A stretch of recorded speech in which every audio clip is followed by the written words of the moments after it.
لە کاتژمێر 12ەوە قەدەغی هاتوچۆ لە سەرجەم عێراق و هەرێمی کوردستاندا ڕاگەیەندرا، بەڵام ئەوەیە بینرێت تاک ئۆتۆمبیل لە سەر شەقامەکان بوونی هەیە. لە ئێسادا تیمەکان کە سەرقاڵی سەرژمێری ئەبن بۆ ماوەی ئەم دوو ڕۆژە و لە ڕۆژای ڕابردووشە بە هەمان شێوە سەردانی ماڵانیان کردووە، بەڵام لێسەدا ئامادەکاری دەکەن بۆی سەردانی ماڵان بکەن. منەچبە لای مامۆستا هێمن کە یەکێکە لە سەرۆکتیمەکان. مامۆستا هێمن ئەمڕۆ چی ئەکەنیەوە؟ سڵاوتان لێبێ، سوپاستانەکەم کە تیمەکانی سەرژمێری بەسەرەکەنەوە. ئێمە لەم ڕۆدا چێکی ئەو زانیاریانەکەین کە وەرماگرتووەکو خۆناغیەکەم. خۆناغی دۆمیانەوەی ئەو زانیاریانی کە لەلایەن بربژێرەکانەوە لەلایەن عەدادەکانمانەوە داخل نەکراون، ئیمڕۆ ئەو زانیاریانەش داخلەکەن ناو ئەو تابلێتی کە هەیەنە و تایبەتە بە پرۆسی سەرژمێری. واتە ئەمە هەفتە پرسیارەکەی یاخود کاتی ماوە بۆ هەفتە پرسیارەکە کاتی ماوە. ئەمە قۆناغی دۆمی پرۆسەکەمانە، سێ قۆناغە پرۆسەکەمان. قۆناغی یەکەمیان داخلکردنی داتاکان بۆ بەبینا و بە کەسەکانەوە. قۆناغی دۆمان فۆرمێکی تایبەتە بە تۆماری خێزان ئەومان تەواو کردووە لە ئێسادا، و لە قۆناغی سێمیشیان ئەو قۆناغەیە کە بەڕێز باسە کرد بە هەفتە پرسیارەکە ناسراوە.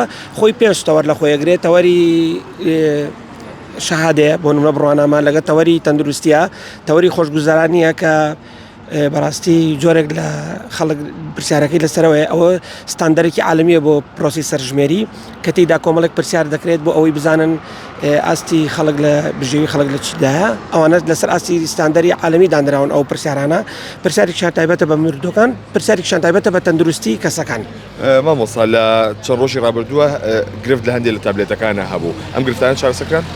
عادەتەن خۆ دەزانی هەموو پرۆسەیەک بە شێوی تێدا بێت کە کێشە و گرفتی بۆ دروست بێ. وەڵامەس خۆشبەختانە لەلایەن دەستی ئاماری بەڕێوەبەراتی سلێمانیەوە هەموو بە تیمەکانی ئایتی ئەو کێشانە چارەسەر کرد. بەڵێ خۆتان نەزانن جاری وایە بە شتی ئەلکترۆنیە سێرڤەرەکان ئەوەستێت یاخود کێشەی تەکنیکی دروستە بێ، بەڕاستی ڕێژێکی زۆریش زەخت لەسەر سێرڤەرەکانەیە. لەبەرەوەی هەلەنەو سلێمانە تقریبەن ئەگەر هەڵەنە بەپێی ئەو زانیارانی کە بەرگوێم کەوتووە نزیکی 9000 زیاتر یعنی بلۆک هەیە. ئەمانە هەمووی سێرڤەرێکی زۆ قرس دروستەکە و تابلێتەکان بازجار کێشەی بۆ دروستە بێ، باس خۆشبەختانە هەمووی چارەسەر بۆ تا ئێستا.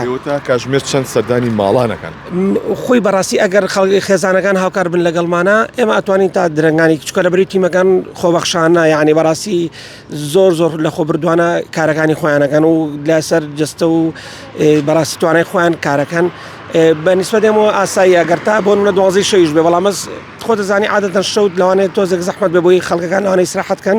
ئێمە پرۆسەکە لە ساعت 7 دەستی پێ کردووە. ئێمە ئێستا وردەوردەوا چینە ناو چەند تیمێکمان چوونەتە ناو مۆقعەوە.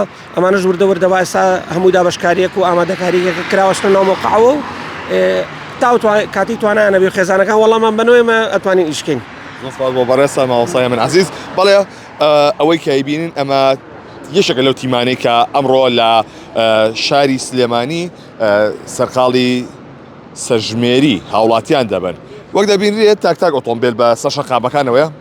ئەم بەیانە سەردانی هەندێک لە شەقامەکانی شاری سلێمانیمان کردەوە کە چۆڵی زۆری پێوە دیارە کە ئەمەش پابەندی هاوڵاتیان دەرەخات بۆ بڕیاری قەدەغی هاتوچۆ لە ڕۆژانی 2021دا.